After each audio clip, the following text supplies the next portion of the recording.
नमस्कार दोस्तों। आज हम कंपटीशन से संबंधित महत्वपूर्ण जीके प्रश्नों के बारे में बात करेंगे। आज हम 20 प्रश्नों के बारे में बात करेंगे। देखते हैं आप 20 में से कितने प्रश्नों के आंसर दे सकते हैं। तो आइए चलते हैं। इलाहाबाद विश्वविद्यालय की स्थापना किस वर्ष हुई थी?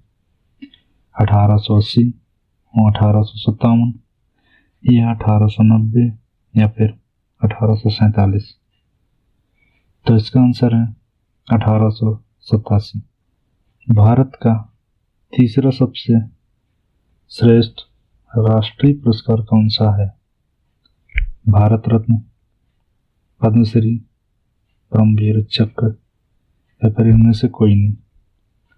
तो आंसर है पद्मश्री। चाणक्य को और किस नाम से जाना जाता था? चाणक्य को वेदराज या विष्णुगुप्त या स्कंदगुप्त या फिर बिंदुसार किस नाम से जाना जाता था? आंसर है विष्णुगुप्त। भारतीय तिरंगे झंडे को संविधान सभा ने कब राष्ट्रीय झंडे के रूप में अपनाया था? दोस्तों ये क्वेश्चन काफी बार पूछा जा चुका है। इनका ऑप्शन है 22 जुलाई 1947, 24 जनवरी 1950, 15 अगस्त 1947 या फिर 26 जनवरी 1950? तो इसका आंसर है 22 जुलाई 1947। भारत छोड़ो का नारा किसके द्वारा दिया गया था? ऑप्शन है महात्मा गांधी, लाल बहादुर शास्त्री या यूसुफ मेहर अली या फिर रविन्द्रनाथ टैगोर? आंसर है यूसुफ मेहर अली। किस मुगल सम्राट को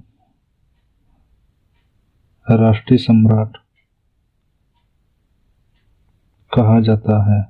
ऑप्शन है औरंगजेब, जहांगीर, अकबर या फिर बाबर?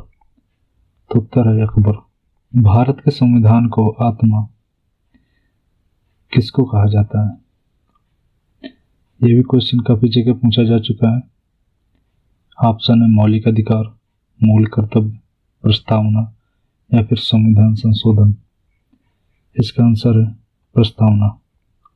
अगला क्वेश्चन, उपराष्ट्रपति किस अनुच्छेद में है? तो दोस्तों उपराष्ट्रपति किस अनुच्छेद में है? 65 या फिर 61, 63 या 62? तो आंसर है 63। सिंधुकालीन सभ्यता में घोड़ों के अवशेष कहां पर मिले हैं? ऑप्शन सुरकोड़ा या भीमबेटका या आलमगीरपुर या फिर कालीबंगन? तो दोस्तों इसका आंसर है सुरकोड़ा।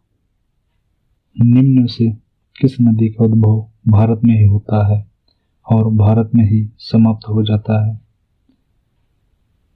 ऑप्शन की ओर से नहीं तो गंगा, यमुना, चंबल या फिर ब्रह्मपुत्र?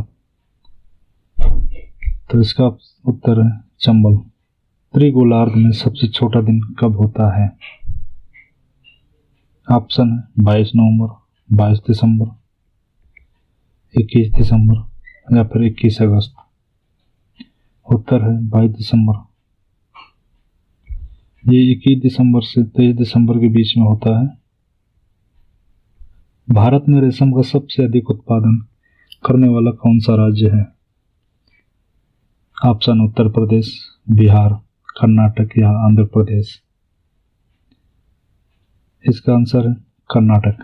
कर्नाटक भारत में सबसे अधिक रेशम का उत्पादन करने वाला राज्य है। अधिकतर वेदों में सबसे अधिक मंत्र किस देवता की स्तुति में लिखे गए थे? ऑप्शन है सूर्य देवता, इंद्र देवता या अग्नि देवता या फिर इनमें से कोई नहीं? तो इसका आंसर है इंद्र देवता। इल्तुतमिश कहाँ का शासक हुआ करता था? ऑप्शन है आगरा का शासक या बदायूं का शासक या झांसी का शासक या इनमें से कोई नहीं? इसका आंसर है बदायूं का शासक। यानी दिल्ली सल्तनत का सुल्तान बनने से पूर्व इल्तुतमिश बदायूं का शासक हुआ करता था। 15 संघ की कार्यपालिका शक्ति किसमें निहित होती है? राष्ट्रपति में, प्रधानमंत्री, लोकसभा या फिर विधानसभा? इसका आंसर है राष्ट्रपति। ये क्वेश्चन भी काफी बार पूछा जा चुका है दोस्तों। बौद्ध ग्रंथों का रहस्य प्रस्तुत करने के लिए चौथी बुद्ध सभा किस राजा के शासनकाल में हुई थी? सहाउद्दीन मोहम्मद गौरी, कनिष्क के शासनकाल, अशोक के शासनकाल या फिर बिंदुसार के शासनकाल में? तो इसका आंसर है कनिष्क के शासनकाल में। यानी कि बौद्ध ग्रंथों की रहस्य प्रस्तुत करने के लिए चौथी बुद्ध सभा कनिष्क के शासनकाल में हुई थी। हड़प्पा कालीन नगर बनवाली किस नदी किनारे बसा हुआ था? इनके ऑप्शन है रावी नदी, सिंधु नदी, सरस्वती नदी, भगवान नदी। तो आंसर है इसका सरस्वती नदी। ब्रह्म समाज की स्थापना किसके द्वारा की गई थी? ब्रह्म समाज ये एक समाज सुधारक समाज था। इसका ऑप्शन है स्वामी विवेकानंद, राजा राम मोहन राय या दयानंद सरस्वती या फिर मूल शंकर। इसका आंसर है राजा राम मोहन राय। राजा राम मोहन राय ने ब्रह्म समाज की स्थापना की थी। बिहार का शोक किस नदी को कहा जाता है? ऑप्शन है कोसी नदी, हुगली नदी, ब्राह्मणी नदी या फिर कृष्णा नदी। तो इसका आंसर कोसी नदी। कोसी नदी को बिहार का शोक कहा जाता है। इसका सबसे बड़ा प्रायद्वीप कौन सा है? एशिया प्रायद्वीप, दक्कन प्रायद्वीप, इंडोचीन प्रायद्वीप या फिर अरब प्रायद्वीप? तो इसका आंसर है अरब प्रायद्वीप। दोस्तों कमेंट बॉक्स में ज़रूर बताना कि आप 20 में से कितने क्वेश्चन को सॉल्व कर पाएँ। इसी प्रकार के क्वेश्चनों को पाने के लिए आप हमारे चैनल को सब्सक्राइब करें, अपने दोस्तों में शेयर करें।